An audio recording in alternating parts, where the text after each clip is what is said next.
வணக்கம். ஒரே நேரத்துல 3 புயல் ஒண்ணா அடிச்சா எப்படி இருக்கும்? கற்பனை பண்ணி பாருங்க. அப்படிதான் இப்ப இந்தியா ஒரு சிக்கலான நிலைமையில மாட்டியிருக்கு. பாதுகாப்பு, பொருளாதாரம், நிர்வாகம்னு எல்லா பக்கம் இருந்தும் கடுமையான சவால்கள்.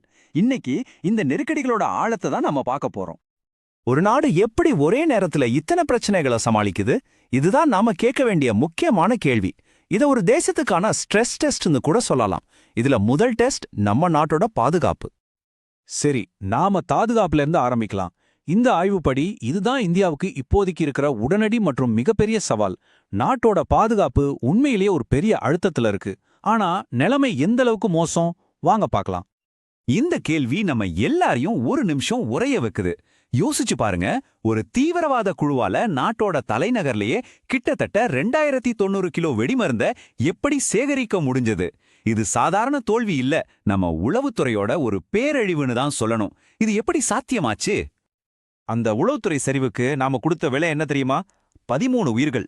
செங்கோட்டை மெட்ரோ ஸ்டேஷன் குண்டுவெடிப்புல 13 பேர் இறந்து போயிருக்காங்க. இந்த எண் ஒரு சின்ன தவறு எவ்வளோ பெரிய விளைவுகளை ஏற்படுத்தும்னா நமக்கு வலிமையா ஞாபகப்படுத்துது.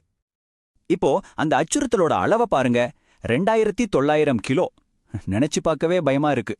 இன்னும் அதிர்ச்சியான விஷயம் என்னன்னா, இந்த சதி திட்டத்துல டாக்டர்ஸ் மாதிரி படிச்சவங்களே சம்மந்தப்பட்டிருக்காங்க. இவ்ளோ பெரிய திட்டம், இத்தனை பேரு, நம்ம பாதுகாப்பு அமைப்புகளோட கண்ணுல மண்ணை தூவிட்டு எப்படி இவங்களால செயல்பட முடிஞ்சது? இது ஏதோ ஒரு தடவை நடந்த சம்பவம் இல்ல, அதுதான் இதுல இருக்கிற பெரிய அபாயம். உரி, புல்வாமா, பகல்காம்னு தாக்குதல்களோட பட்டியல் நீண்டுகிட்டே போகுது. பாகிஸ்தானை மையமா வச்சு செயல்படுற ஜெய்ஷ் முகமது மாதிரியான அமைப்புகள் தொடர்ந்து செயல்பட்டுக்கிட்டே இருக்கு. இதனால உலக அளவுல இந்தியாவுக்கான தீவிரவாத அச்சுறுத்தல் குறியீடு ரொம்பவே அதிகரிச்சிருக்கு. இது தொடர்ந்து வளர்ந்து வர்ற ஒரு நெருக்கடி. ஒரு பக்கம் இந்த பாதுகாப்பு அச்சுறுத்தல்கள்னா, இன்னொரு பக்கம் நாட்டோட பொருளாதாரம் பெரிய சவால்களை சந்திச்சிட்டு இருக்கு. வர்த்தக பிரச்சனைகள், முதலீட்டாளர்கள் மத்தியில் இருக்கிற ஒரு விதமான பதற்றம்னு இது ஒரு புதுவிதமான நெருக்கடியை உருவாக்குது. நிலைமை எவ்வளோ தீவிரமா இருக்குன்னு பாருங்க. அமெரிக்கா கூட இருக்கிற வர்த்தக போட்டியால நம்ம ஏற்றுமதிகள் மேல 50% வரைக்கும் வரி விதிக்கப்பட்டிருக்கு. இது டெக்ஸ்டைல்ஸ், ஜெம்ஸ் மாதிரி நம்மளோட முக்கியமான தொழில்களோட கழுத்தை நெரிக்கிற மாதிரி இருக்கு. இதனால நாம பெருசா கனவு கண்ட மிஷன் 500, அதாவது $500 பில்லியன் ஏற்றுமதிங்கிற இலக்கு இப்போ ஒரு பெரிய கேள்விக்குறியா மாறிடுச்சு. இதுதான் இப்ப மார்க்கெட்ல நடக்கிற ஒரு விசித்திரமான விஷயம். ஒரு பக்கம் வெளிநாட்டு முதலீட்டாளர்கள் அவங்க பணத்தை இந்தியாவிலிருந்து வேக வேகமா வெளியே எடுக்கிறாங்க. ஆனா இன்னொரு பக்கம் நம்ம உள்நாட்டு நிறுவனங்கள் இன்னும் நம்பிக்கையோட பணத்தை முதலீடு பண்ணிக்கிட்டு இருக்காங்க. ஏன் இந்த முரண்பாடு? வெளிநாட்டுக்காரங்களுக்கு தெரியாத ஏதோ ஒண்ணு நம்ம ஆளுங்களுக்கு தெரியுதா? இல்ல இது வரப்போற ஒரு பொருளாதார ஆபத்துக்கான எச்சரிக்கை மணியா? சரி, பாதுகாப்பு, பொருளாதாரம் பார்த்தாச்சு. இப்போ மூணாவது மற்றும் முக்கியமான ஒரு விஷயம், நிர்வாகம். சில நேரங்கள்ல வெளியிலிருந்து வர்ற ஆபத்துகளை விட உள்ளுக்குள்ளேயே ஏற்படுற பிரச்சனைகள் தான் ரொம்ப மோசமானது. அது மக்களோட நம்பிக்கையை உடைச்சு நாட்டோட அடித்தளத்தையே ஆட்டம் காண வச்சிடும். இந்த டைம்லைன் நிர்வாகத்தோட அலட்சியத்துக்கு ஒரு உச்சக்கட்ட உதாரணம். கோடிக்கணக்கான மக்கள் பக்தியோட போற பெருமள திருப்பதி கோயில்ல 5 வருஷமா புனித நெய்ல கலப்படம் நடந்திருக்கு. 5 வருஷம் பல புகார்கள் கொடுத்தோம், எச்சரிக்கைகள் விடுத்தோம், நிர்வாகம் எதையுமே கண்டுக்கல.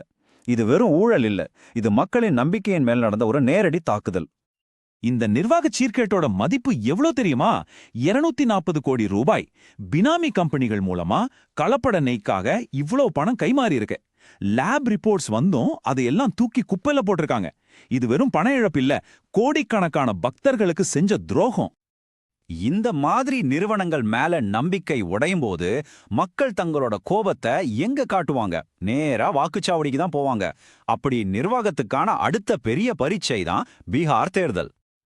இந்தியாவோட 3வது பெரிய மாநிலத்துல அரசியல் களம் ஒரு கத்தி மேல நடக்கிற மாதிரி இருக்கு. கணிப்புகளை பாருங்க. என்டிஏ கூட்டணிக்கும் இந்தியா கூட்டணிக்கும் நடுவுல ரொம்ப குறைவான வித்தியாசம்தான். ஒவ்வொரு ஓட்டும் ஒவ்வொரு தொகுதியும் தேர்தல் முடிவையே மாத்தலாம். இது ஒரு தேர்தலை விட ஒரு அரசியல் போர்க்களம் மாதிரி தான் தெரியுது. இந்த நம்பரை பாருங்க, 65.08%. இது முதல் கட்டத்துல பதிவான வாக்குப்பதிவு. இது ஒரு வரலாற்று சாதனை. இந்த மாதிரி எண்கள் ஒன்னே ஒண்ணுதான் சொல்லுது, மக்கள் ரொம்ப ஆர்வமா இருக்காங்க, அவங்க குரல் கேட்கப்படணும்னு நினைக்கிறாங்க. இந்த தேர்தல் இப்போதைய நிர்வாகத்து மேல மக்கள் கொடுக்கிற தீர்ப்பா இருக்க போகுது. நாம இப்போ இந்த ஆய்வோட முடிவுக்கு வர்றோம். நாம பார்த்தா பாதுகாப்பு, பொருளாதாரம், நிர்வாகம்னு இந்த சவால்கள் எல்லாம் தனித்தனி பிரச்சனைகள் கிடையாது. இது எல்லாமே ஒன்னோட ஒன்னு சிக்கலா பிணைஞ்சிருக்கு. சுருக்கமா சொல்லணும்னா, இந்தியா இப்போ எதிர்கொள்றது இதுதான். பாதுகாப்புல பெரிய ஓட்டைகள், பொருளாதாரம் கடுமையான அழுத்தத்துல இருக்கு, நிர்வாகம் மற்றும் மக்கள் நம்பிக்கை சிதைஞ்சு போயிருக்கு. இந்த 3 நெருக்கடிகளும் ஒன்னா சேர்ந்து நாட்டோட எதிர்காலத்தையே ஒரு முக்கியமான கட்டத்துக்கு கொண்டு வந்து நிறுத்தியிருக்கு.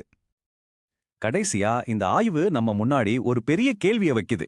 எல்லா பிரச்சனையும் அவசரமானதா, முக்கியமானதா இருக்கும்போது ஒரு நாடு எங்க இருந்து ஆரம்பிக்கும்? இந்த சிக்கலான வலைய எப்படி சரி செய்ய போறோம்? இதுதான் நம்ம முன்னாடி இருக்கிற மிகப்பெரிய சவால்.